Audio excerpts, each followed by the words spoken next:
We have a full-size queen bed. Another great benefit is being able to chase the weather. I kept it in a box for 20 years. Underneath the couch also is all of our electrical equipment. We left our corporate jobs in 2018. Oh no.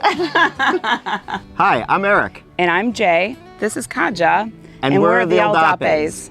We've been living full-time in the bus for about 5 months now. Jump on in, we'll take a tour.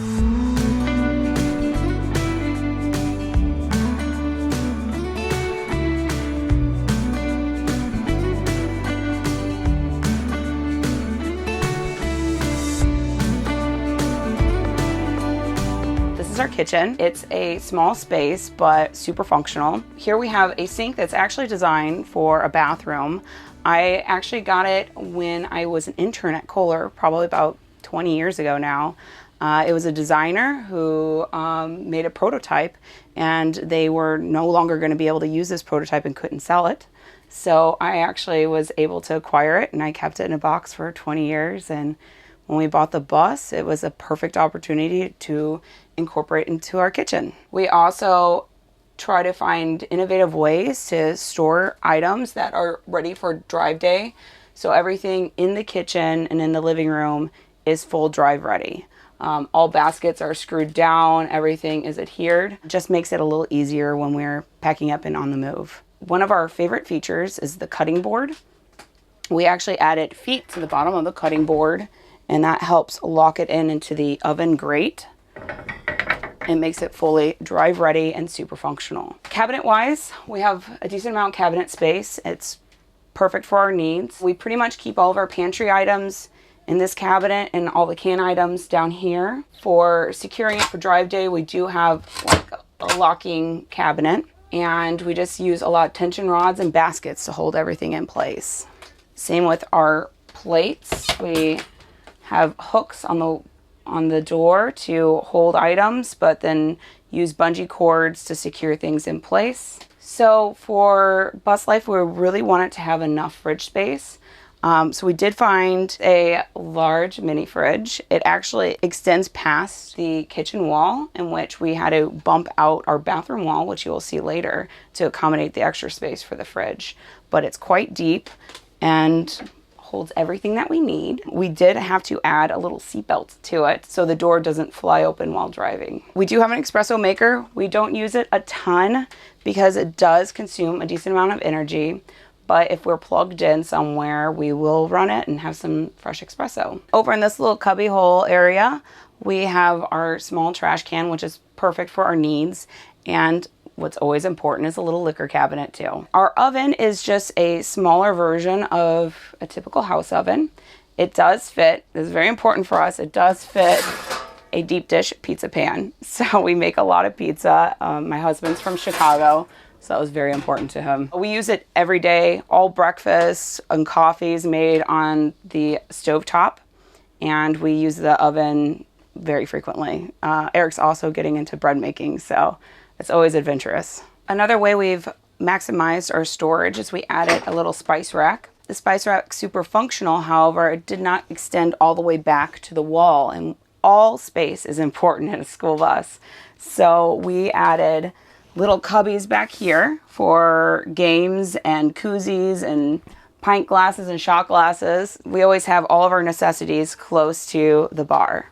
This space has been one of our favorite. It's our bar slash dinner table slash workspace slash media center. We'll set up the computer here and hang out on the couch and watch a movie. We absolutely love the space. We were worried originally that we're sacrificing not putting more cabinets in here and having more storage space, but this space has been so versatile to us.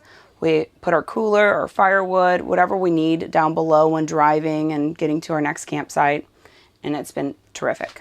So we absolutely love our curtains. It's super important in a bus to be able to block out the sun when it's really hot, or if you're staying in a Walmart parking lot, you need some privacy, but also to be able to see the outside when you're in amazing scenery.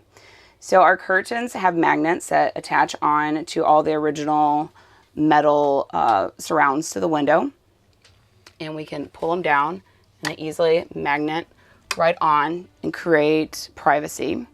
And when we drive around or look outside, they easily go back up. But if it's gorgeous outside, we need the full view. They also pull off super easily.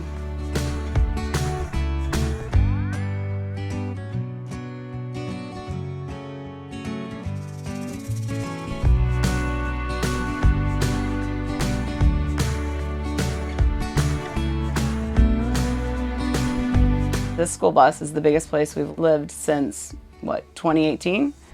We left our corporate jobs in 2018 and decided to hit the road in his 4Runner. So we went to national park, putting up a tent every night and cooking outside. And we made it all the way to California, where we actually started woofing, which woofing is Worldwide Opportunities in Organic Farming. So we lived in a farm, in a yurt actually, in California for 9 months, I think, and we loved it. It was fantastic. And during that time, we actually applied to go to Peace Corps and were accepted to the Peace Corps Senegal program. We left for that in 2019 and lived in Senegal for about 6 months in a mud hut. And it was tiny, without electricity, without water. It was very basic, but we, again, loved that life. So when the pandemic hit, they evacuated us home, and suddenly we were back at my parents' house and trying to figure out what we're gonna do next in our life. And we really enjoyed traveling the nation. So we figured, let's do it a little bit more luxuriously with a little more comforts. So that's when we started doing research and decided to buy a school bus. So this is our couch that we built. It has 6-foot long daybed cushions on it. All the wood is oak, and then we just stained the wood and built the couch, put it all together. On the back side here is our diesel heater. It's meant to heat up the inside of a semi-cab, so it heats the bus up greatly. On the front side there, you can see is a little cubby hole. We keep all of our dog treats, leashes, etc. down there, and also our shopping bags. So when we go out for groceries, our to-go bags are right there. We have some coasters in the armhole and then a cup holder also. Underneath the couch also is all of our electrical equipment. All of our wires run to two 200 amp hour batteries that are controlled by our 4 solar panels on the roof. And we also have a 30 amp plug-in in the back, so we can plug into shore power. Over here on this side of the couch here, we have our plugs and our light switches. Our light switches work for our dimmer, and this is a 12 volt plug-in, and then our USB plugs. Up here is our shiplap ceiling, and in the ceiling has these recessed LED puck lights. So as you pass our kitchen, you can come down to the hallway here that leads to our bedroom. In the hallway, you'll see we've got lights for the ceiling and for the bathroom. Over here is our only piece of artwork. This is original by David Ackerman. We appreciate it. Up here we have our hooks that holds our towel for the bathroom, and then our broom to sweep the floors. And then just in through this door is our bathroom. This is our bathroom. It's my favorite room of the house. Here we have our door and our half wall, which is both built out of cedar. It's polyurethane lacquered, so everything is totally waterproof. The whole room is a waterproof room. Up here you have our Moen Nebbia shower head. It ionizes the water and creates a misting effect, so it uses less water than your typical shower. It enables us to conserve water. The tile was all laid by Jay. I cut it all with a wet saw. Jay laid all the tile and all the floor. And in the back behind the half wall here, we have our airhead composting toilet. It's a marine toilet. It's built for boats. Back here, we have our full window. It allows light in, and the shade covers for privacy. The bottom half of the window here is frosted over for privacy. As you move past the bathroom, we come into the bedroom. We have a full-size queen bed surrounded by amazing views. We keep storage above the bed and underneath the bed. All of our clothes are underneath the bed in baskets that pull out. We also have shelves for our shoes, and the baskets above the bed keep things like our towels and bathroom products, and we even have like a little medical first aid basket. We have a maxi fan both in our bedroom and in the living room. We often put one on blow and one on suck to just kind of keep airflow through the vehicle, since we do not have AC in here. All of our LED lights are on dimmer switches over here, and we also have 12 volt USB plugins for our phone and other electronics that need to be charged. We use the coat rack for coats, robes, all of our clothes to air them out. This bus came with an ADA door. This opens up and it acts as like a great little back porch for us, and we'll hang out here and have a drink. We have a little bench over here. Also helps the dog jump up on the bed, but we keep storage underneath of it. I think it's mainly her dog toys and dog food. The curtains in the bedroom are done a little differently than the ones in the living room. We do have curtain rods, and they slide together, and they actually have little magnets here in the middle, and that will keep them shut.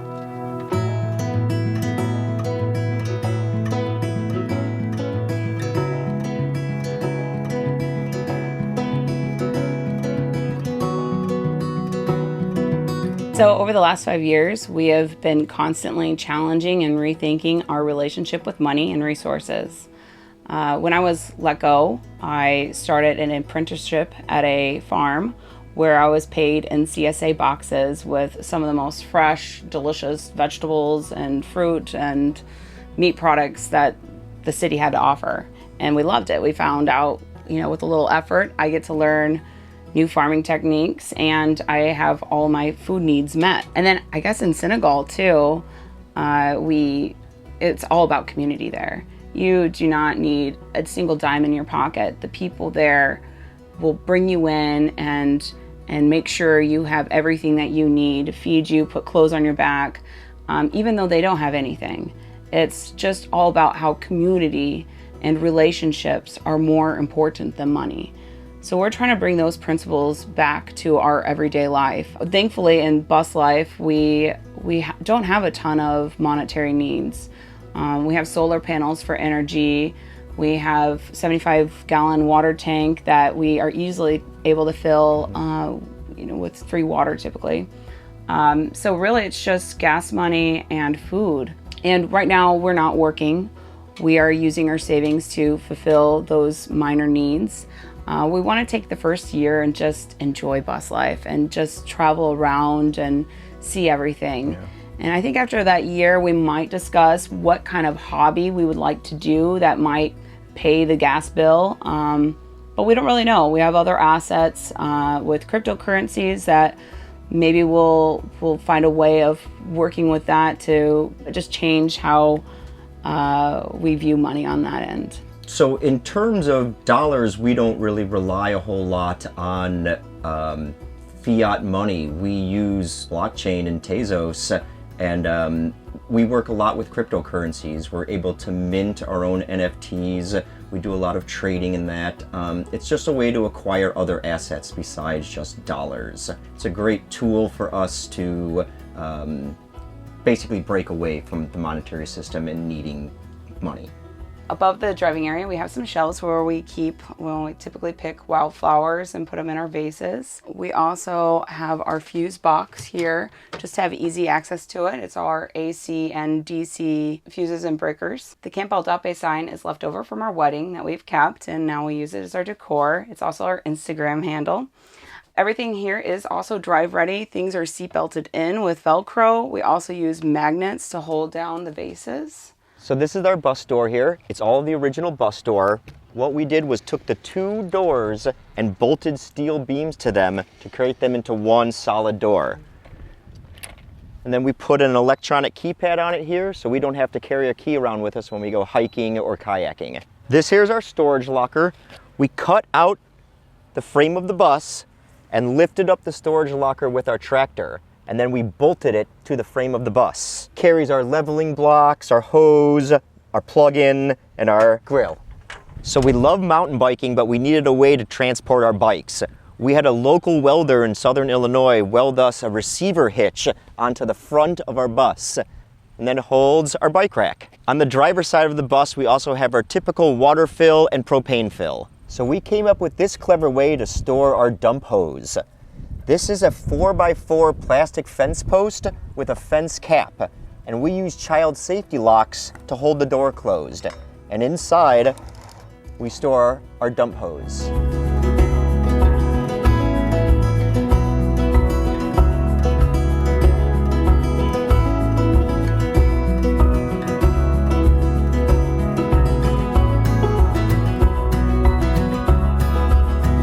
The biggest thing is just we've learned to slow down.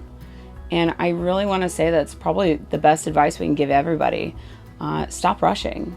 I know you want to finish your build and you want to hit the road, but slow down and enjoy your build. You're doing it. Like, it's amazing. The end results will come. You'll hit the road. It'll all be great. Just slow down and enjoy what you're doing. Thank you for taking the time to take the tour with us. If you like what you see here, follow us on Instagram at Campo Dape. Bye, guys. Bye.